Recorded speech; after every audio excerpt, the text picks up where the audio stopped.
books the Lorax in honor of it being its 50th anniversary. At the far end of town, where the grickle grass grows, and the wind smells slow and sour when it blows, and no birds ever sing, excepting old crows, in the street of the lifted Lorax. And deep in the grickle grass, some people say, if you look deep enough, you can still see today where the Lorax once stood, just as long as it could, before someone lifted the Lorax away. What was the Lorax, and why was it there? And why was it lifted and taken somewhere? From the far end of town, where the grickle grass grows, the old onceler still lives there. Ask him. He knows. You won't see the onceler. Don't knock at his door. He stays in his lurkin on top of his store. He lurks in his lurkin, cold under the roof, where he makes his own clothes out of myth-muffered moof. And on special dank midnights in August, he peeks out of the shutters, and sometimes he speaks and tells how the Lorax was lifted away. He'll tell you perhaps, if you're willing to pay. On the end of a rope, he lets down a tin pail, and you have to toss in 15 coins and a nail, and the shell of a great-great-great-grandfather snail. And then he pulls up the pail, makes a most careful count, and sees if you've paid him the proper amount. Then he hides what you've paid him away in his snubby, in a secret strange hole in his gruvulous glovey. Then he grunts, I will call you by my whisper-ma-phone, for the secrets I tell are for your ears alone.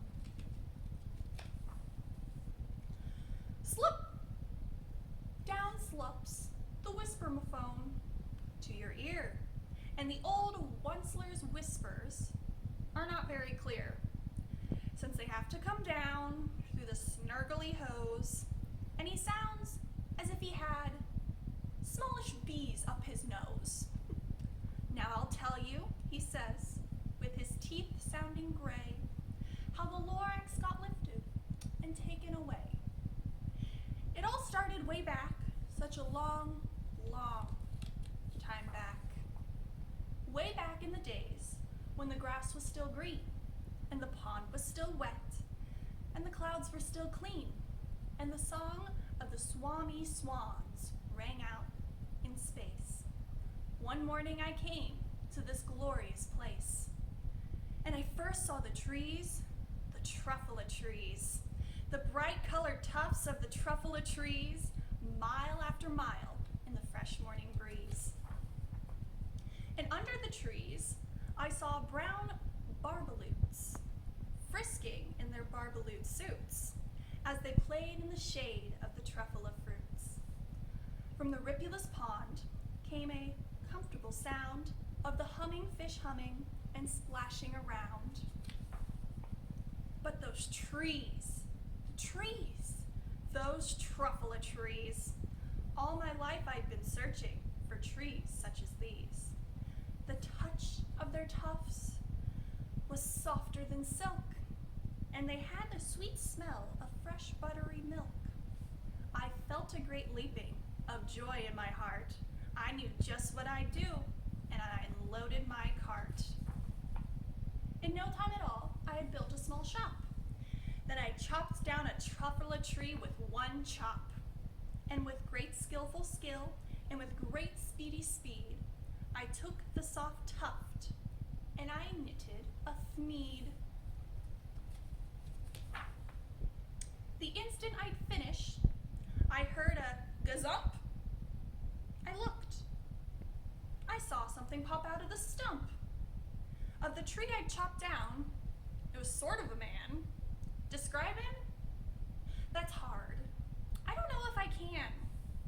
He was shortish and oldish, and brownish and mossy, and he spoke with a voice that was sharpish and bossy.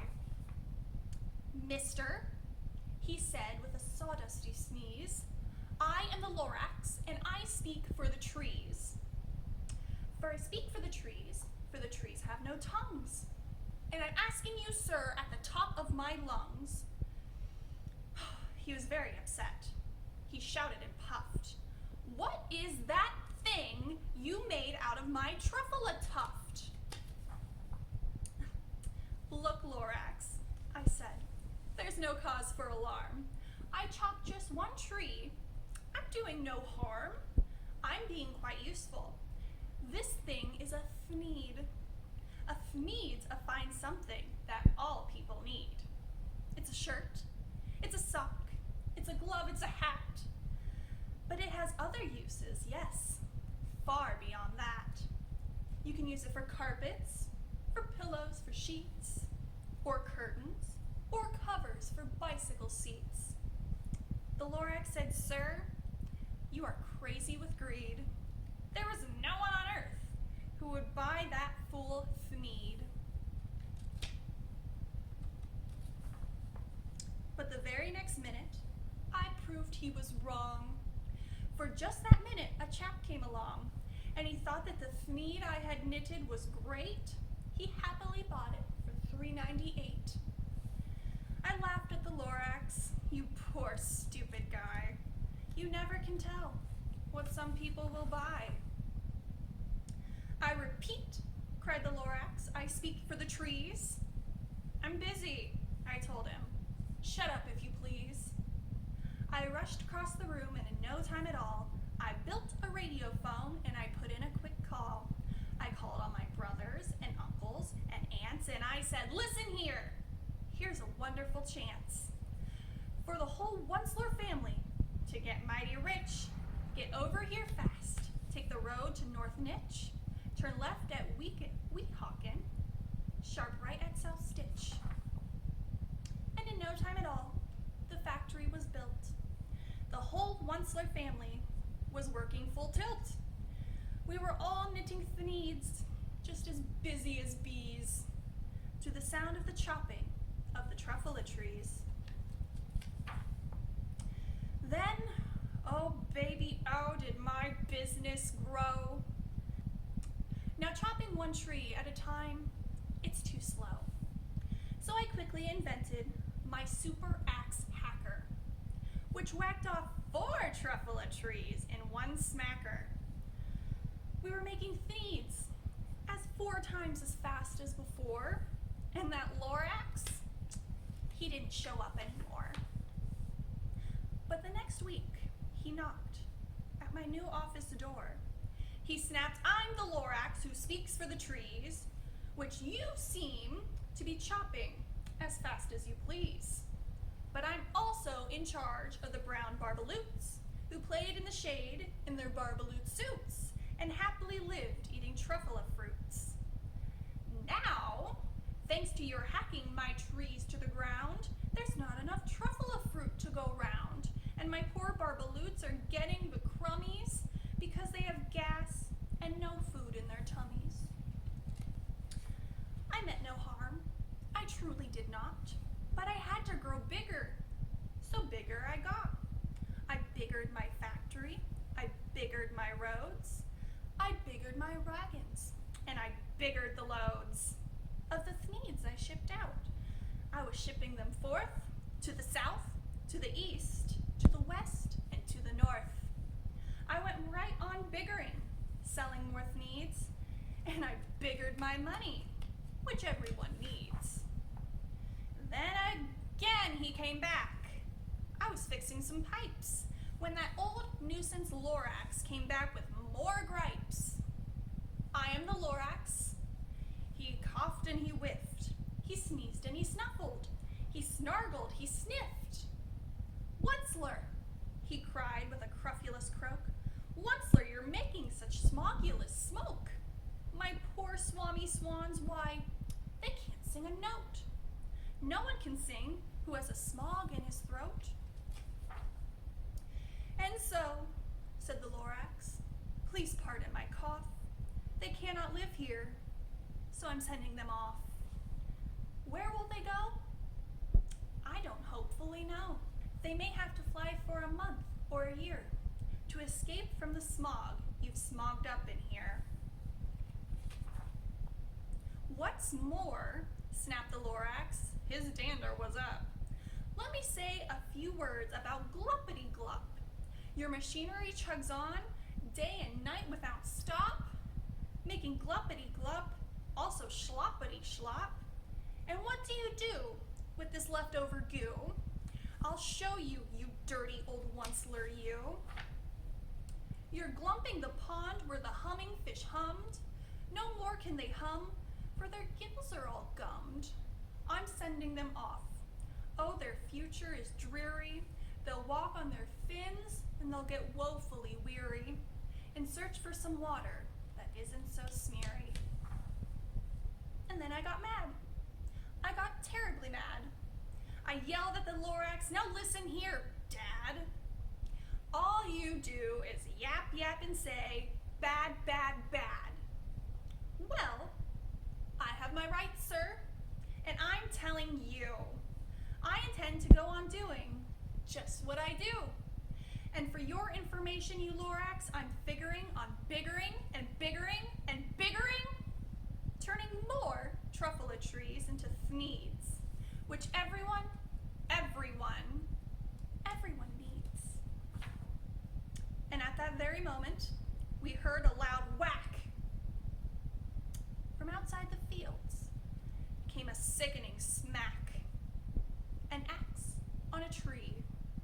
Then we heard the tree fall, the very last truffula tree of them all. No more trees, no more thneeds, no more work to be done. So in no time, my uncles and aunts, everyone, all waved me goodbye. They jumped into my cars and drove away under the smoke-smuggered stars. Now all that was left neath the bad-smelling sky was my big empty factory, the Lorax, and I. The Lorax said nothing, just gave me a glance, just gave me a very sad, backwards glance, as he lifted himself by the seat of his pants. And I'll never forget the grim look on his face when he heisted himself and took leave of this place, through a hole in the smog, without leaving a trace. And all that the Lorax left here in this mess was a small pile of rocks with one word, unless. Whatever that meant, well, I just couldn't guess. That was long, long ago, but each day since that day, I've sat here and worried away. Through the years, while my buildings have fallen apart, I've worried about it with all of my heart. But now, says the Onceler, now that you're here, the words of the Lorax seem perfectly clear. Unless someone like you cares a whole awful lot, nothing's going to get better. It's not. So, catch, said the Onceler. He let something fall. It's a truffula seed, the last one of all. You're in charge of the last of the truffula seeds, and truffula trees are what everyone needs. Plant a new truffula, treat it with care. Give it clean water, feed it fresh air. Grow a forest, protect it from axes that hack. Then the Lorax and all of his friends may just